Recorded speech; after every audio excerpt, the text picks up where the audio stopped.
SSP जाम छोरो हटाओ, SSP जाम छोरो हटाओ, बचाओ, वीडियो बनाओ, एक्शन लो, चोरन के गिरफ्तार करो, शाहबुलंदी मंदिर चोरियों बंद करो, बंद करो। एसएसपी जाम छोरो ने हमें यकीन दिलाई थी कि जो आपके स्कूल से चोरियां हुई हैं वो आपको रिकवर करा के दी जाएगी और चोरों को सख्त से सख्त सजा दी जाएगी, जबकि इस बात को 5 से 6 महीने हो गए, कोई कार्रवाई रद्द अमल में नहीं आई है। एसएसपी जाम छोरो ने हमें यकीन दिलाई थी, लेकिन उस पर कोई अमल नहीं किया जा रहा है। बिल्कुल पुलिस फेल हो चुकी है। ये चोरियां मुसलसल एक साल से शाहबुलंदी पब्लिक हाई स्कूल में हो रही है। इसकी हम complaint SSP office, DC office, DIG office, DC office तमाम जगहों पे जाकर खुद बैठकर सारे अफसरान को बता चुके हैं कि ये चोरियां मुसलसल हो रही हैं।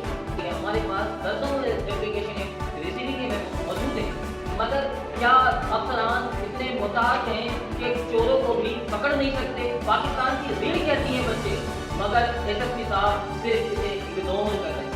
चोर चोरी करते रहेंगे।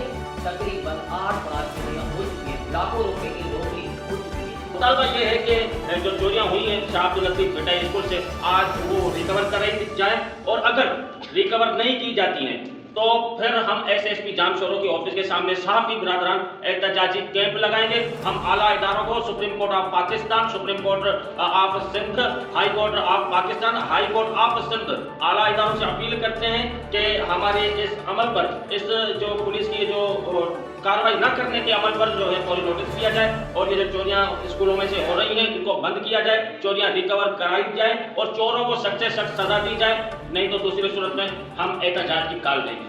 एसएसपी साहब से मेरा सिर्फ इतना मुतालबा है, अब तमाम चोरियों को रिकवर कराया जाए और फौरी एक्शन लिया जाए, नहीं तो हम एहतजाज का दायरा वसी करेंगे। हाई कोर्ट भी जाएंगे, सुप्रीम कोर्ट भी जाएंगे, आईजी साहब के पास भी जाएंगे, सीएम साहब के पास भी जाएंगे। हम सब जगह अपनी एप्लीकेशन भी पेश करेंगे और हर जगह जाकर उन्हें ये सारे मामला बताएंगे।